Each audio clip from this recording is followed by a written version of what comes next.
Bueno, continuamos con el juego del alfabeto.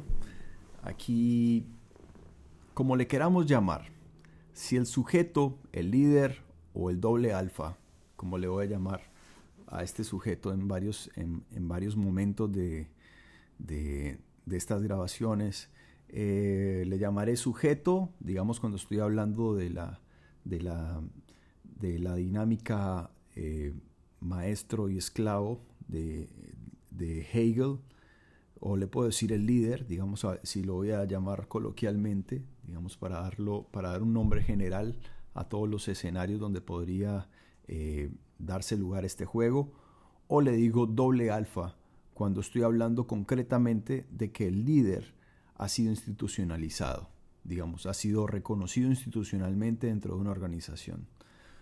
Este construye al sujeto ideal con fines estéticos. Quiere decir que las cualidades serán definidas a su imagen y semejanza. Más adelante hablaremos de eso también en otro capítulo. Y esto va más allá de las relaciones sociales de producción. Lo podríamos llevar a la política, a la religión y yo diría que en especial a la escuela. O al menos es lo que a mí más me concierne, digamos, porque pues, gracias a mi experiencia o por lo menos con la intencionalidad que tengo, digamos, de comprender cómo funciona este asunto y darle un contexto en la vida real. Me voy a devolver un poco cuando hablo de que quien tiene un delirio de poder construye el arquetipo del líder a su imagen y semejanza. Obviamente porque está jugando a Dios. No olvidemos que dominos significa Dios. Y, y cuando Él está ejerciendo la dominación, cuando Él es el sujeto que ejerce la dominación, y Él cree que es su propósito, en ese momento Él empieza a diseñar su arquetipo a su modelo y a su imagen y semejanza para que siempre trate de reforzarlo a Él personalmente como una figura de poder. Porque es una definición epistemológica. A ver, digamos que episteme, estamos hablando de los significados de las cosas, digamos, o al menos eso es lo que podríamos traer a colación, digamos, de la antigua Grecia, digamos, Platón dedica un capítulo, digamos, bueno, vamos a dedicar un capítulo también a esto para explicar la relación epistemológica de la creación de este juego y sobre todo lo que es la definición del líder, que va a ser un líder carismático, por cierto, porque tiene un delirio de poder. Para Platón entonces corresponde a la realidad, digamos en oposición a la ideología. Foucault también lo traigo justamente porque él hace una crítica de la misma epistemología y él dice que la epistemología o el significado de las cosas es un producto de la época. Más adelante desarrollaremos esta idea también. Y Heidegger habla de, digamos, cuando aquí definimos al sujeto de poder, estamos hablando de que desde la perspectiva de Heidegger, cuando hablamos de epistemología, hablamos de intencionalidad. O sea, ¿qué es epistemología? ¿Cómo conocemos? Porque él dice que nosotros comprendemos las cosas o las definimos de acuerdo a las intenciones que tenemos. Y esto va muy de la mano con Foucault, por supuesto, al decir que el significado de las cosas o la realidad es un producto de la época. Pues bueno, en realidad, pues sí, la época puede ser uno de los elementos, pero hay otros elementos más que pueden definir el contexto, digamos, y las motivaciones de quien está interpretando la realidad. ¿Cómo podemos evitar que un profesor, por ejemplo, si lo llevamos al escenario educativo, se encuentre sesgado por la intencionalidad? Que incluso por encima de su profesión se encuentre la defensa de su statu quo. Este elemento lo vamos a encontrar en repetidas ocasiones también. Porque no olvidemos que cuando inicia la definición del juego, estamos hablando de que cuando el líder se considera a sí mismo como un sujeto de poder, empieza a vivir un delirio de poder, ¿no? Y este delirio de poder hace que cambie su intencionalidad. O sea, en ese momento él ya no trabaja para nadie. Él ya no cumple ya no tiene responsabilidades ni con el grupo ni con la organización con la que se supone que se ha comprometido, sino que en ese momento crea un compromiso con sí mismo, que es única y exclusivamente mantenerse en el poder. El origen.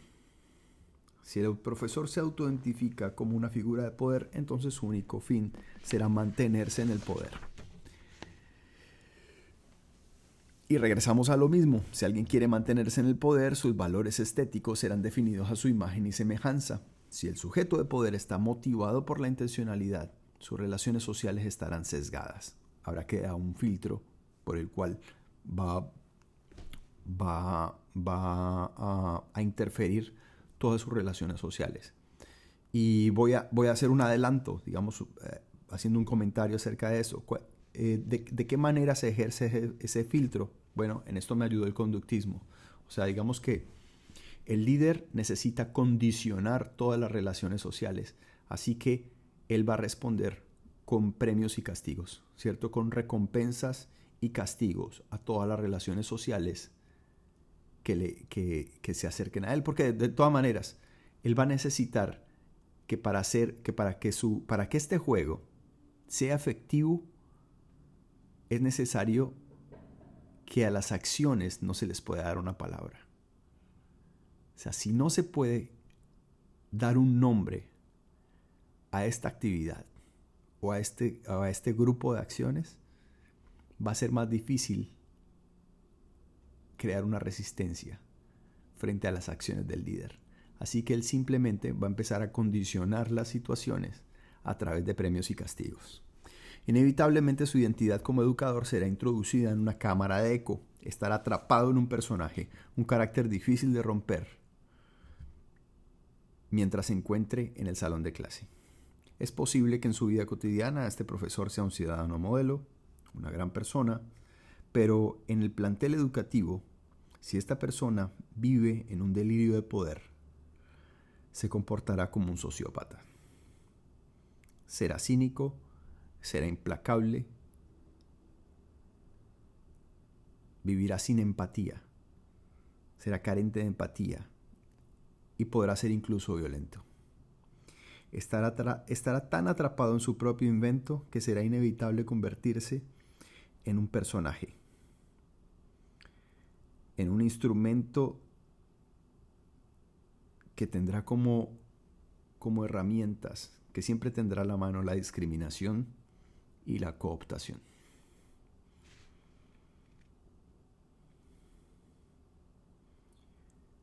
Se convertirá a sí mismo en un instrumento de poder.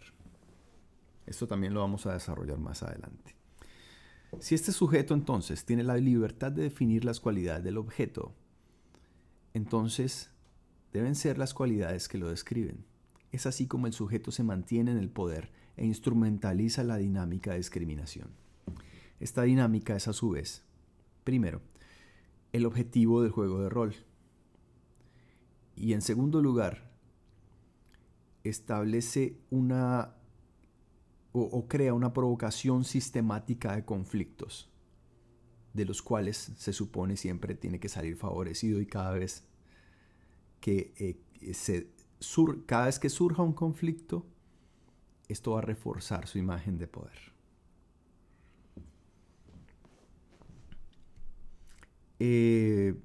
Acerca de esto vamos a dedicar un capítulo también para poder hacer y lo vamos a crear también un enlace en los comentarios. Vamos a actualizar en los comentarios los capítulos que deriven de esta introducción, y vamos a profundizar en el paralelo de la crítica al capital que hace Marx, y cómo algunos elementos de esa crítica sirven para poder aproximarnos y crear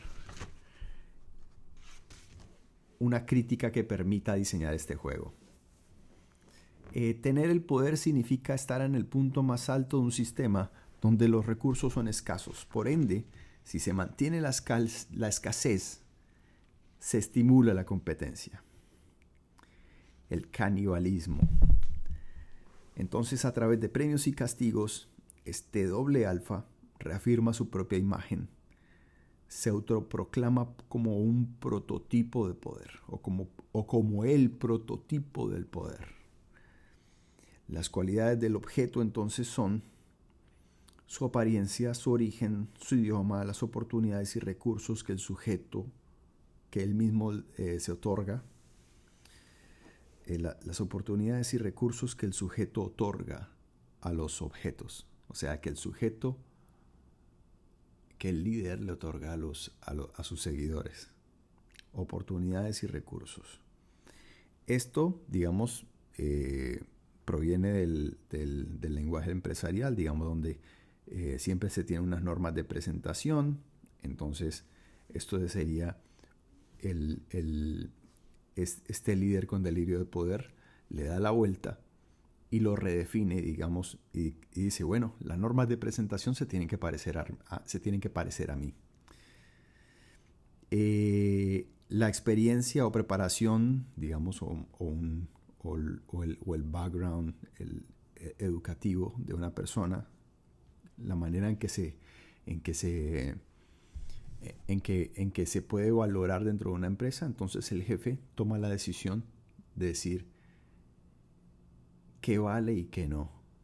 Digamos, si alguien tiene su misma profesión, si alguien tiene un origen similar a él, entonces él va a considerar que ese debe valer por encima de los demás. Y obviamente, toda esa manera de resignificar las cosas en favor de esa figura de poder se va a hacer a través de premios y castigos. O sea, él simplemente lo va a condicionar. Nunca va a ser efectivo, nunca lo va a decir con palabras. Nunca va a convertir en palabras sus acciones, porque eso es lo que le va a permitir ser más efectivo. El idioma, en una empresa serían las habilidades comunicativas. Entonces, quienes no tengan la misma característica, digamos, si no es exactamente la lengua, o sea, aquí siempre vamos a hablar de la dominación a través del lenguaje. Y a esto vamos a dedicar también un capítulo. La dominación a través del lenguaje. Entonces, digamos, si el líder crea su propio idioma, puede ser un lenguaje técnico. O sea, si él tiene una profesión determinada, entonces dentro de la organización él puede decir que solamente quienes tengan su misma profesión son las personas que son consideradas que utilizan mejor el lenguaje o que tienen mejores habilidades comunicativas. Y de esa manera él sigue reforzando su imagen como líder legítimo. Y el liderazgo. O sea, el liderazgo no es una cualidad entonces de las personas, sino que el liderazgo se convierte en lo que el líder diga que es el liderazgo. En este caso, él le va a dar oportunidades a las personas que él escoja como líderes, ¿cierto? Como los mandos medios que soporten su poder, digamos, para poder extender el dominio sobre el grupo. Y obviamente él va a hacer las veces de mentor, ¿no? Entonces va a ofrecer oportunidades y recursos a estos sujetos que él va a convertir en sus líderes. Entonces aquí siempre va a haber un condicionamiento operante.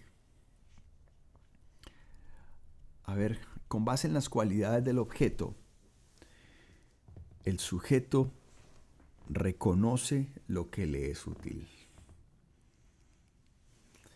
Entonces, aquí terminamos con lo que tiene que ver con el reconocimiento. Y en el próximo clip vamos a hablar de cómo se puso a prueba este juego.